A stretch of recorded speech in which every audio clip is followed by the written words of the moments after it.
घर आने के बाद वो सीधे बालकनी में जाते और मिट्टी में गोबर मिलाकर उसे मटके में भरती है। फिर वो अलग अलग मटके में अलग अलग बीज बोती है। अरे पानी तो नहीं है। प्रीति बाल्टी लेकर सीढ़ियों से नीचे आती है और फिर कारखाने के बगल वाले सरकारी नल से पानी भरकर बाल्टी लेकर सीढ़ियां चढ़ती है। अरे मेरी सुपर वुमन, तुम कितना काम करोगी, कुछ काम मुझे भी बोल दिया करो। युवराज की बात सुनकर प्रीति मुस्कुरा देती है। वो पानी लेकर अपने मटके के पास जाती है और सारे मटके में पानी डालती है। प्रीति को अपने मटकों में पानी डालते हुए लता देख रही थी। अरे वाह प्रीति, तुमने अपने मटके में सब्जियां लगा ली।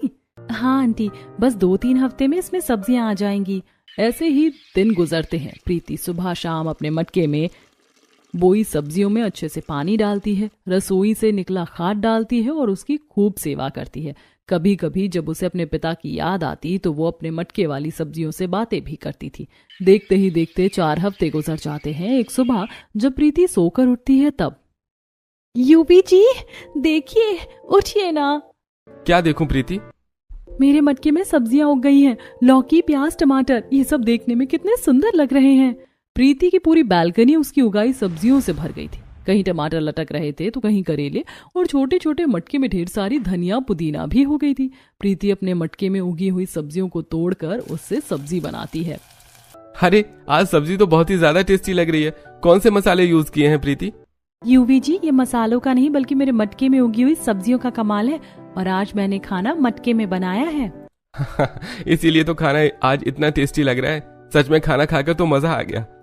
सुनो, आज मेरी फॉरेन फ्रेंड के साथ डील, बस वो अच्छे से हो जाए। आपने अच्छे से खाना खा लिया है ना? देखना आपकी मीटिंग सक्सेसफुल होगी। प्रीति और युवराज दोनों खाना खाते हैं। खाना खाने के बाद प्रीति घर के काम में लग जाती है और युवराज लैपटॉप पर वीडियो कॉन्फ्रेंस में अपने उस फॉरेन क्लाइंट से बात करता है। युवराज की मीटिंग 2 घंटे तक चलती है। Okay sir, from today I will start working on the game. Fantastic, I will see you soon. Yuvraj की फॉरेन क्लाइंट शेड्यूल पक्की हो जाती है। प्रीति, मुझे बहुत बड़ा कॉन्ट्रैक्ट मिला है। अगर मेरा गेम बन गया और वो चल गया तो हमारी किस्मत बदल जाएगी। यूवी जी, मैंने कहा था ना आप कर लेंगे। ऐसे ही दिन गुजरते हैं। युवराज दिन रात गेम बनाने में लगा रहता है। प्रीति अपने मटके वाली सब्जियों की अच्छे से देखभाल करती है और सब्जियां तोड़कर खाना बनाती है। एक दिन प्रीति एक टोकरी में काफी सारी सब्जी भरकर अपने पड़ोसन लता के घर ले जाती है। आंटी जी, मेरे मटके में सब्जी हो गई है तो मैंने सोचा क्यों ना थोड़ी सब्जी आपको भी दे दूं। लता प्रीति से सब्जी की टोकरी ले लेती है और उसे चाय पिलाती है।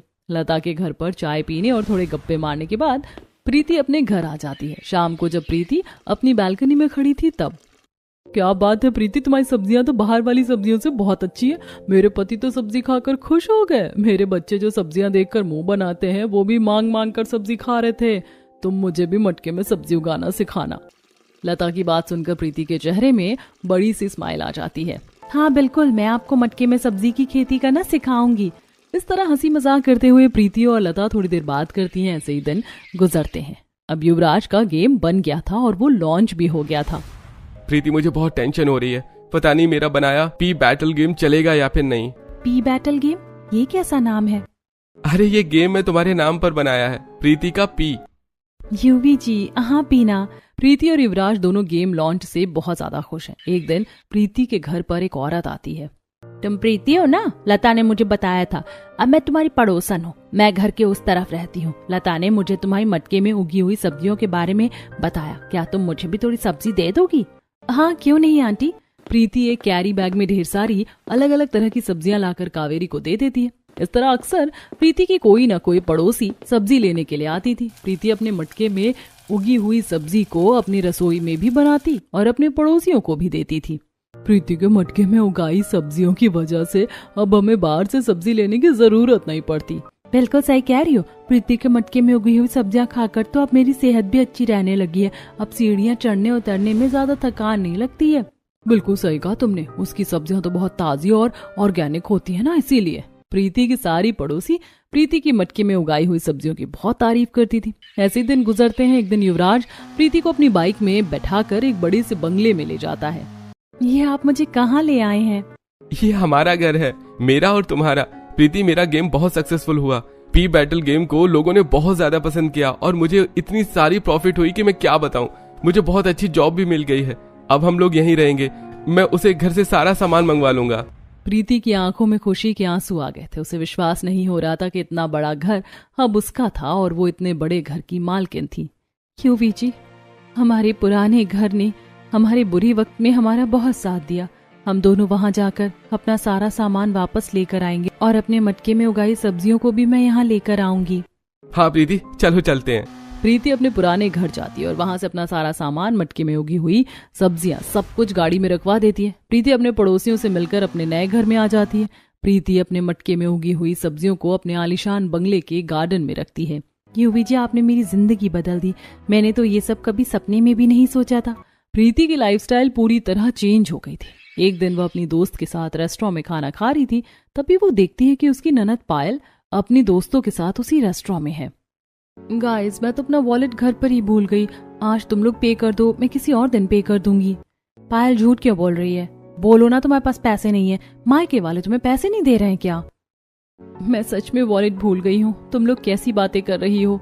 वॉलेट भूल जाने की वजह से पायल की सहेलियां उसका काफी मजाक उड़ा रही थी। तभी प्रीति आती है और अपने बैग से कार्ड निकालकर पायल के बदले 20,000 रुपए का बिल पे कर देती है। पायल की सहेलियां चली जाती हैं। तब प्रीति भाभी, ये सब क्या है? ये डिजाइनर साड़ी, ये लुक, 20,000 का बिल, ये सब कैसे? ये सब तो तुम्हारे भैया ने किया है। तुम्हारे भैया बहुत बड़ी गेमिंग कंपनी के मालिक बन गए हैं। उन्होंने पी बैटल गेम बनाया है। क्या? पी बैटल गेम भैया ने बनाया? वो तो बहुत पॉपुलर है। हम लोग तो भैया को आलसी समझते हैं, लेकिन भैया इतने टैलेंटेड होंगे हमें पता नहीं था। पायल, एक पत्नी को हमेशा अपने पति का साथ देना चाहिए। अगर पति वक्त ना दे तो पत्नी को थोड़ा इंतजार करना चाहिए। धैर्य और हिम्मत औरत की सबसे बड़ी पूंजी होती है। पायल, मुझे लगता है तुम्हें अपने पति से बात करनी चाहिए। पत्नी की शान तो उसके ससुराल में रहने से होती है, मायके में नहीं।